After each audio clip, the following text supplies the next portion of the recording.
प्रकृति में जो वनस्पतियां हैं वो विभिन्न प्रकार की होती हैं। जैसे कि कुछ वनस्पति जो है वो लता के रूप में होती है, कुछ पौधों के रूप में होती है और कुछ पेड़ों के रूप में होती है। हम जितना ज़्यादा उन वनस्पतियों के बारे में अध्ययन करते हैं उतना ही ज़्यादा हमें उनके आयुर्वेदिक महत्वों का पता चलता है। और कभी-कभार ऐसा होता है कि उसकी बहुत सारी विशेषताएं जब हम उसको ध्यानपूर्वक देखते हैं तो हमें उसकी कुछ अजीब सी ही विशेषताएं पता चलती जाती हैं। जो किसी भी वनस्पतियों के जो अलग-अलग हिस्से होते हैं, पत्ती है, तना है, जड़ है, छाल है, उनका सबका अलग-अलग महत्व है और ना सिर्फ महत्व है, उनका अलग-अलग विशेषताएं भी मौजूद हैं। तो पेड़ पौधों की जानकारी के क्रम में आज जो हम वनस्पति लेके आए हैं वह है आपका ये वाला वृक्ष, जिसको सामान्यतः हमारे यहाँ हिंगोरा के नाम से जाना जाता है और कुछ लोग इसको हिंगोट के नाम से भी जानते हैं। आइए हम सबसे पहले इसी वनस्पति का आपसे परिचय करवाते हैं कि इस वनस्पति की क्या विशेषता है। आप लोग वीडियो के अंत तक बने रहिए। हम ना सिर्फ इसकी विशेषता आपको बताएंगे बल्कि ये भी बताएंगे कि इस वनस्पति के क्या क्या आयुर्वेदिक महत्व हैं। तो देखिए ये इसका तना है और क्योंकि ये मरुस्थलीय प्रदेश है तो मैंने जैसे कि आपको पहले भी बताया है कि मरुस्थलीय प्रदेश में पाई जाने वाली जो वनस्पति होती हैं उनमें हमेशा कांटे होते हैं। तो इसमें भी कांटे जो हैं वो बहुतायत में होते हैं। और आप ये मानिए कि रेगिस्तानी प्रदेश में जितनी भी कटीली वनस्पति पाई जाती हैं तो उन कटीली वनस्पति का कांटा जो है वो निश्चित रूप से हर व्यक्ति के लिए घातक है। तो हमेशा जो इनके कांटे हैं, कांटों से जो है आप बच के रहिए। अब ये देखिए, ये इसकी पत्तियां हैं।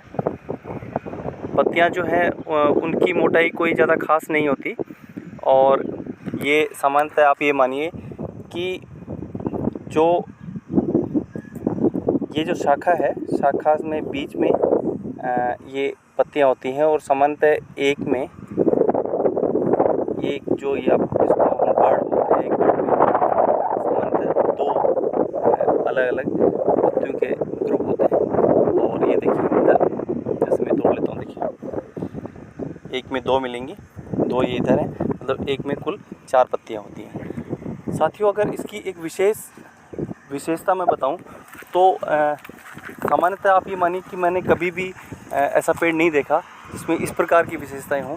देखिए इसमें जो कांटे होते हैं, अब देखिए ध्यानपूर्वक देखिए, ये जो है ये कांटा है, ये इस मुख्य शाखा से यहाँ जुड़ा हुआ है और इस कांटे के ऊपर यहाँ पे देखिए पत्ती आ रही है और फल लगते हैं।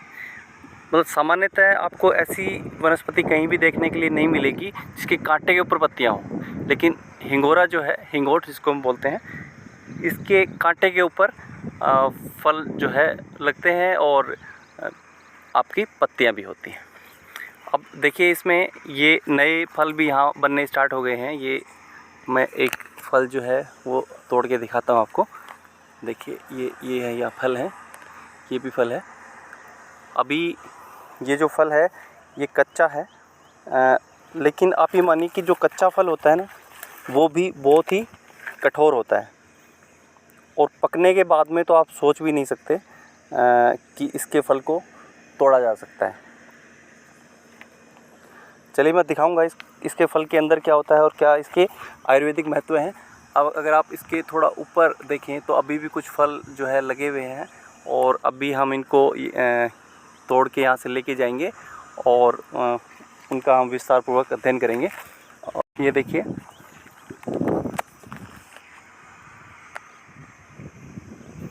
यहाँ पे ये फिर से दिखा देता हूँ मैं आपको। कुछ लोग शायद हो सकता है अच्छे से ध्यानपूर्वक नहीं देख पाए होंगे। तो ये देखिए, ये जो है ये शाखा है और शाखा से जुड़े हुए ये कांटे हैं। देखिए ये इधर ये कांटा है, इधर ये कांटा है और ये देखिए ये जो कांटा है, देखिए इसका शीर्ष भाग बिल्कुल नुकीला है और इस कांटे के यहाँ चारों तरफ पत्तियाँ हैं। इसकी ये जो विशेषता मैंने देखी तो मेरे को बहुत ही अजीब लगा कि यार ऐसी वनस्पति होती है। हालांकि हमारे यहाँ बहुतायत में पाया जाता है, लेकिन जो प्रकृति के नज़दीक होगा व्यक्ति वही ऐसी विशेषताओं का पहचान कर पाएगा। तो ये देखिए कि जितने भी कांटे हैं जो मुख्य शाखा से जुड़े हुए हैं, सभी कांटों पर यहाँ पे पत्तियाँ हैं, 4 पत्तियाँ हैं। इसकी जो लकड़ी है वो कोई ख़ास उपयोगी नहीं है। कहने का तात्पर्य ये है कि इससे कोई फर्नीचर नहीं बनाया जा सकता। और हालांकि पेड़ जो है वो काफ़ी घंघोर होता है और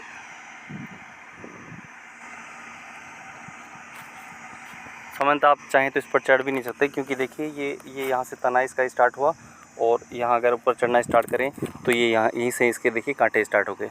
और इसके कांटों में बहुत ज़बरदस्त जहर होता है। अगर आपको एक बार लग गया तो निश्चित रूप से आप बहुत ही ख़तरनाक दर्द और काफ़ी सारी जो है इन्फेक्शन या पचन का सामना करेंगे।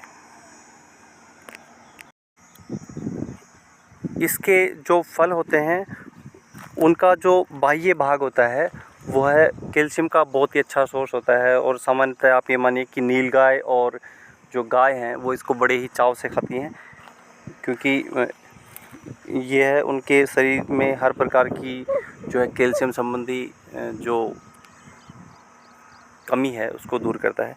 अभी आप नीचे देखो, मैं आपको दिखाता हूँ। नीचे जो है ये कुछ इसके बीज पड़े हुए हैं।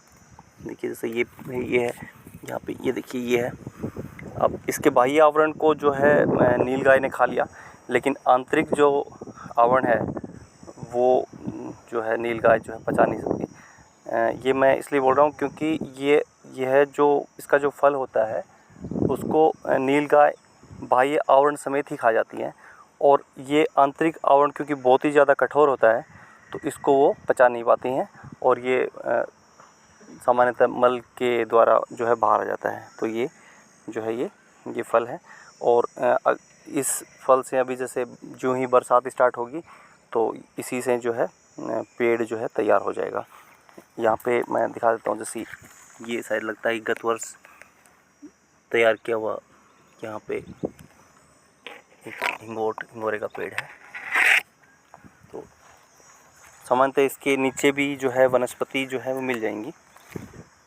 कहने का तात्पर्य ये है कि यह सामान्यतः इसके नीचे होने वाली वनस्पतियों के लिए हानिकारक नहीं है। कुछ पेड़ ऐसे होते हैं जिनकी छाया में दूसरे जो वृक्ष हैं या वनस्पतियां हैं वो पनप नहीं पाती, लेकिन हिंगोरा जो है वो ऐसा पेड़ नहीं है। जो हम हिंगोट का फल तोड़ कर लाए थे, ये छोटा सा फल है और आप ये देखेंगे ये बहुत ही ज़्यादा कठोर है। अगर इसको सामान्यतः इतना देखिए मैं ताकत लगा के तोड़ने की कोशिश कर रहा हूँ तो इसको तोड़ पाना काफ़ी मुश्किल है। और ये देखिए इसका आउटर सेल जो है ये बहुत ही ज़्यादा सख्त होता है। हम अभी थोड़ी देर में आपको इसकी आंतरिक संरचना के बारे में बताएंगे। साथियों ये जो है ये हिंगोट का पका हुआ फल है जो हम आज दिन में तोड़ के लाए थे। और इसका पकने के बाद में जो है रंग जो है वो एकदम पीला हो जाता है। इसको राजस्थान का खजूर कहते हैं। अगर देखिए अभी मैं इसको यहाँ से तोड़ के दिखाता हूँ। ये जैसे जो बाह्य आवरण है इसको पकने के बाद आप आसानी से हटा पाएंगे, ज़्यादा कोई दिक्कत नहीं होती। ये बाह्य आवरण मैंने आराम से हटा लिया। और जो ये अंदर का जो हिस्सा है ये वाला, ये काफ़ी चिपचिपा होता है। और इसको पहले के टाइम में लोग जो है लुब्रिकेंट के रूप में इस्तेमाल करते थे। काफ़ी चिपचिपा होता है। कुछ लोग इसको झाग के लिए भी इस्तेमाल करते थे। और प्रमुख रूप से जो महिलाएं हैं वो इसको शैम्पू के रूप में इस्तेमाल करती थी, क्योंकि ये बालों को भी नरिश करता है। अगर आप थोड़ी इसकी स्मेल देखें तो इसकी स्मेल थोड़ी अलग है और साधारणतः किसी व्यक्ति को थोड़ा अटपटा लगेगा इसका स्मेल। अगर मैं इसकी आंतरिक संरचना की बात करूं तो ये जो बाहर का जो सेल है ये जो आप चिपचिपा पदार्थ देख रहे हैं, इसके अंदर गुठली होती है, और गुठली के अंदर जो गुदा होता है उसका भी आयुर्वेद में बहुतायत में इस्तेमाल किया जाता है। पहले हम इसको एक बार तोड़ के देखते हैं। इसको तोड़ पाना बहुत ही मुश्किल कार्य है। आइए तोड़ते हैं इसको।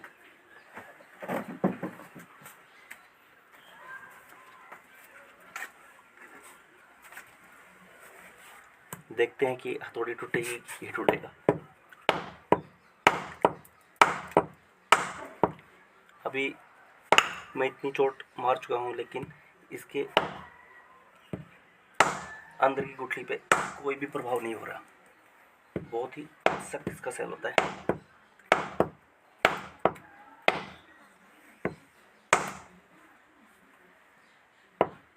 बहुत ही कठिन कार्य है इसको तोड़ना, लेकिन लगातार इस पर प्रहार करते रहेंगे तो निश्चित रूप से टूट जाएगा।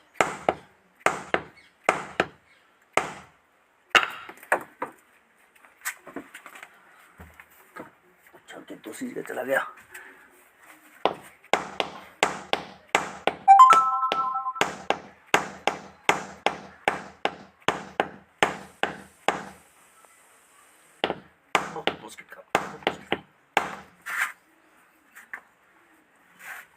बहुत ही सख्त है, इसको कोई पशु बचा नहीं सकता।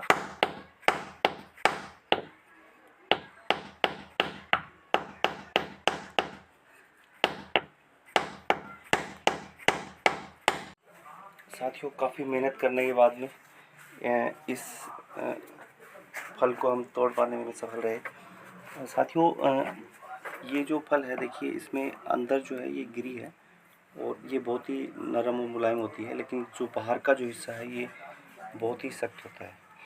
इसके बाहर का ये वाला जो हिस्सा है ये काफ़ी चिकना होता है, और सामान्यतः प्राचीन काल में जो महिलाएं हैं, हमारे क्षेत्र की महिलाएं, वो इसको बाल धोने में इस्तेमाल करती थी। क्योंकि अगर आप इसको थोड़ा सा गर्म पानी के साथ में अगर आप इसको इस्तेमाल करते हैं तो ये बालों में भरपूर झाग देगा, और दूसरा यह बालों को जो है नरिश करेगा। दूसरा साथियों, मैं बताऊं कि ये जो हार्ड सेल है, इसके अंदर जो मुलायम भाग जो पाया जाता है, इसका इस्तेमाल हम लोग बहुत ही जो पुरानी जो खांसी है उससे निजात पाने के लिए करते हैं। इस अंदर वाले हिस्से का आप ये निकाल लें, काफ़ी चिकना होता है वास्तव में ये, और इसका निकाल के बारीक पाउडर बना लें, और कुछ पाउडर आप नियमित रूप से गर्म पानी के साथ में अगर लेते हैं तो पुराने से पुरानी खांसी जो है वो बिल्कुल सही हो जाती है। हमारे समाज में एक बहुत ही बड़ी समस्या है, बुराई है, सामाजिक बुराई है, जिसको हम कहते हैं शराब कहते हैं। बहुत से लोग जो हैं वो परेशान हैं उससे, बहुत से घर जो हैं वो बिल्कुल बर्बाद हो गए हैं। तो जो लोग चाहते हैं कि शराबी की शराब छुड़ा दी जाए, तो उसके लिए ज़्यादातर लोग क्या करते हैं कि शराबबंदी कैंप को ज्वाइन करते हैं, या फिर बहुत सारी दवाइयों का इस्तेमाल करते हैं जो वास्तव में शरीर के लिए घातक होती हैं। अगर मैं हिंगोट की बात करूं तो हिंगोट का जो पाउडर है, ये अंदर का जो है चिकना पदार्थ, अगर इसको हम थोड़ी थोड़ी मात्रा में, देखिए, इसको अगर हम थोड़ी थोड़ी मात्रा में खाने में लगातार मिलाकर देते हैं तो जो शराबी है उसको शराब की तलब बिल्कुल बंद हो जाएगी, और वो हमेशा के लिए शराब जो है पीना छोड़ देगा। साथियों, मैं आशा करता हूँ आप सभी से कि आप इस तरह की जो दुर्लभ वनस्पतियाँ हैं उनको संरक्षित करते रहें और लगातार इनको बढ़ाते रहें, ताकि हम भविष्य में इनके आयुर्वेदिक महत्व का लाभ ले सकें। आशा करता हूँ कि मेरे द्वारा दी गई जानकारी आप सभी को पसंद आई होगी। आप मेरे चैनल को सब्सक्राइब करें, लाइक करें, शेयर करें। धन्यवाद।